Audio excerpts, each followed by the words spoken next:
पूर्वांचल नामा में आप सभी का स्वागत है। मैं हूं शक्ति प्रकाश श्रीवास्तव। बिहार में धननायक बनाम जननायक। बिहार में विधानसभा चुनाव की हालांकि अभी कोई आधिकारिक घोषणा नहीं हुई है, लेकिन सियासी दलों के प्रचार अभियान को देखकर ऐसा लगता है कि चुनाव आज कल में ही होने वाले हैं। सोशल मीडिया मंचों पर तो मानो एक दूसरे से आगे निकलने की होड़ मची हुई है।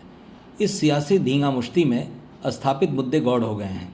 यहाँ तक कि जाति आधारित सियासत के लिए मशहूर बिहार में पहली बार जाति की बजाय विकास सहित धनबल और जनबल की चर्चा हो रही है।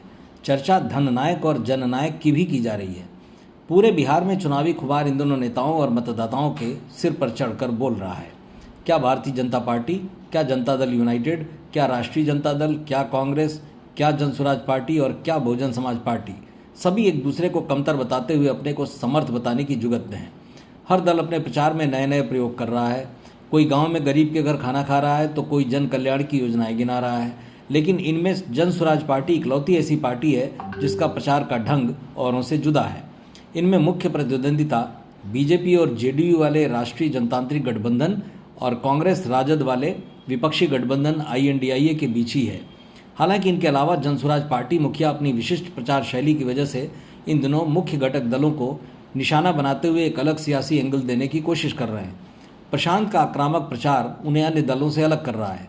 प्रशांत दोनों ही गठबंधनों को अपने निशाने पर रखे हुए हैं। बिहार के सियासी इतिहास में यह चुनाव पहला ऐसा चुनाव है जिसमें जाति और धर्म की बात अधिक नहीं हो रही है, बल्कि इसके बजाय विकास, पलायन, शिक्षा और बेरोजगारी, वोट चोरी, गरीबी, स्वास्थ्य आदि चुनावी मुद्दा बन गए हैं। दोनों गठबंधनों के घटक दलों के अलावा जनसुराज पार्टी और बहुजन समाज पार्टी जैसे दलों के राज्य की सभी 243 सीटों पर उम्मीदवारी से यह चुनाव रोचक बनता जा रहा है। इसके अलावा चुनाव प्रचार में पार्टियां इस बार जननायक और धननायक जैसे नए सियासी चरित्रों को भी गढ़ रही हैं। बिहार कांग्रेस ने शनिवार को नीतीश सरकार के खिलाफ आक्रामक प्रचार करते हुए राहुल गांधी को जननायक बताया है और प्रधानमंत्री नरेंद्र मोदी को धननायक के संज्ञा से नवाजा है।